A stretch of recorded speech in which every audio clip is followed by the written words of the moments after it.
La ya kuwa mwigizaji ipo hivi. Unaona anavyofanana hivi? Director achagui, hakuangalii unavyoonekana. Yeye anakuja tu nakwambia,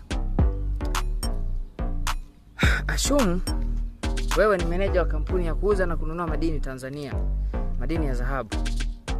Na hivi karibuni kampuni yenu inatarajia kupata wateja kutoka South Africa ambao wanahitaji kuja kuwekeza kwenye kampuni yenu. Sasa wapange watu wako ili wasije wakakutia aibu siku yenyewe. Anasema sawa. Sasa muonekano AI itafanya kazi yake. Unavaa uhusika. Unajiona sawa ndo manager. Be serious action.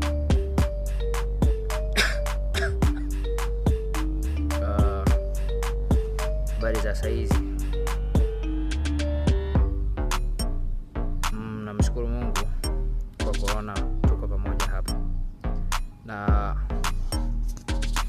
kuna jambo moja nataka nimwambie. Miongoni mwenu nahisi mlifanikiwa kulifahamu. Na kwa wale ambao hamjafahamu basi nipende kutumia fursa hii kuwajulisha. Tarehe 3 mwezi wa kwanza mwaka 2026 tunatarajia kupata wateja kutoka South Africa ambao wanakuja kununua dhahabu na kuwekeza kwenye kampuni yetu.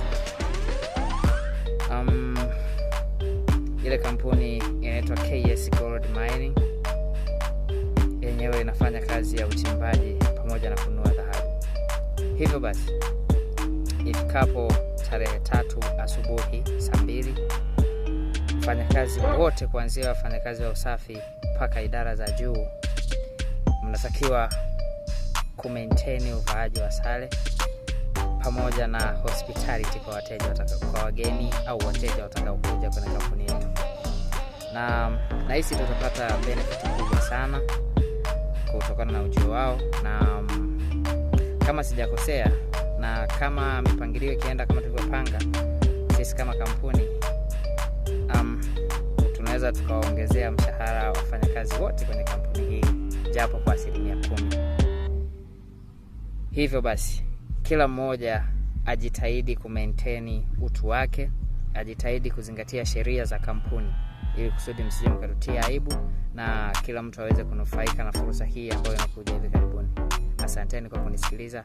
Nilikuwa na hayo machache, niwatakie utekelezaji mwema. Atakayekeuka pia sheria itafuata mkondo wake. Bwana